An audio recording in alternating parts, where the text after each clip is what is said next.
Let's start with a question. What if everything you thought was normal about society was actually the problem? What if the very way we define health, success, and happiness is skewed, like trying to build a house on a crooked foundation? In the myth of normal, Gabor Maté takes us on a profound journey into the cultural and societal forces shaping our well-being and often our suffering. But don't worry, this isn't a gloom and doom lecture. It's more like peeling back the curtain on a magic trick with a mix of science, storytelling, and a dash of humor to keep it real. Imagine you're running a race, but instead of a finish line, there's a conveyor belt pulling you backward. You sprint harder, but the faster you go, the more exhausted you feel. And yet, the finish line never gets closer. That's modern life for many of us, chasing an ever-elusive ideal of normal. In this audiobook by AudiblePages, we're going to unpack how we got here, why it's a trap, and most importantly, how we can escape it. So buckle up as we explore why normal might not be so normal after all, and how recognizing this myth can lead us to a healthier, more authentic life. Part 1. The problem with normal is a funny word, isn't it? We use it to mean the way things should be. But have you ever stopped to wonder, normal for whom? Gabor Maté challenges us to rethink normal as a concept rooted in cultural expectations rather than objective truth. He dives into how modern Western society equates normality with productivity, external success, and conformity. But here's the kicker. That definition of normal often leaves us stressed, disconnected, and ironically sick. Take the epidemic of chronic stress, for example. It's become normal to be constantly busy, juggling work, family, and a smartphone that never stops buzzing. But this hustle culture isn't just tiring, it's toxic. Chronic stress doesn't just make us cranky or tired. It's like a slow poison for our bodies. Gabor Maté explains how stress hormones like cortisol can wreak havoc on our immune systems, leading to everything from heart disease to autoimmune disorders. And the craziest part? We've normalized this dysfunction to the point where not being busy makes us feel guilty. It's like bragging rights for how miserable we can make ourselves. Let's dig deeper. Why do we equate busyness with worth? Gabor Maté points out that our obsession with productivity stems from cultural narratives that link our value to our output. Think about it. When was the last time you asked someone how they're doing and got an answer that wasn't busy but good? It's as if being overworked has become a badge of honor. But this mindset comes at a cost. We lose touch with our inner selves and what truly matters. Part 2. The roots of disconnection. Gabor Maté's key insight is that much of our suffering comes from disconnection, from ourselves, from each other, and from nature. Let's break that down. Disconnection from ourselves happens when we ignore our feelings, needs, and desires to fit into societal molds. Disconnection from others occurs when we prioritize competition over collaboration or scroll through Instagram instead of having real conversations. And disconnection from nature?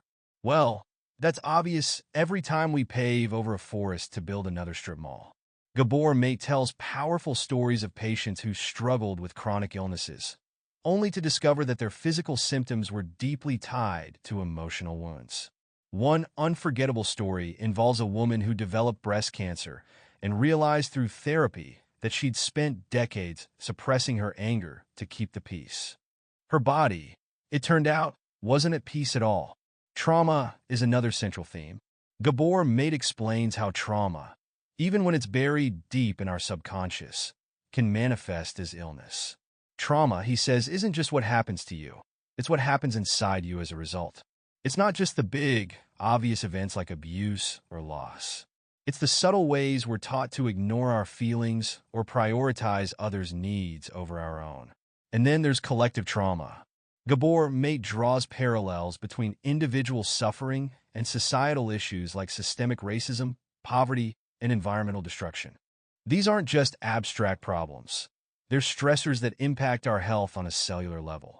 Think of it like secondhand smoke. Even if you're not the one lighting the cigarette, you're still breathing it in. Part 3. The healing power of authenticity. If disconnection is the disease, authenticity is the cure. Gabor Maté argues that true healing begins when we reconnect with who we really are. That means dropping the masks we wear to fit in and embracing the messy, imperfect, and beautiful truth of ourselves. Easier said than done, right? Especially in a world that rewards people-pleasing and punishes vulnerability. But Gabor Maté offers practical steps to get there. One of the most powerful tools is self-awareness. He encourages us to ask questions like, whose approval am I seeking? Or what am I afraid to feel? These aren't easy questions, but they're the ones that lead to breakthroughs. Gabor Maté also emphasizes the importance of mindfulness. Learning to sit with uncomfortable emotions instead of running from them is a game changer. He suggests practices like meditation, journaling, and therapy as ways to cultivate this awareness. These aren't just self-help hacks. They're lifelines to a deeper understanding of ourselves. Another key is understanding the mind-body connection. Gabor Maté weaves in fascinating research showing how emotions like anger, grief, and shame can literally shape our biology. He shares stories of patients who, by addressing their emotional wounds, saw dramatic improvements in their physical health. It's like hitting the reset button on a computer that's been running too many programs at once. And let's not forget the power of community. Healing isn't a solo journey. It's something we do together. Gabor Maté highlights the importance of relationships built on honesty, empathy, and mutual support. Whether it's a close friend, a therapist, or a group of like-minded individuals, finding your people is crucial for lasting change. Part 4. Redefining Success. One of the book's most thought-provoking ideas is that we need to redefine what success means. Society tells us success is about money, status, and achievement. But what if real success is about living in alignment with our values and finding joy in the present moment? Gabor Maté shares his own story of being a workaholic doctor who neglected his family in the name of success. It's a humbling reminder that even someone with all the answers can fall into the same traps. His journey to reprioritize his life, to choose connection over accolades, is both inspiring and relatable. Here's a question to ponder. What would your life look like if you defined success on your own terms? Would you work fewer hours? Spend more time with loved ones? Pursue a passion you've been putting off? Gabor Maté's message is clear. Success isn't a destination. It's a state of being. Conclusion.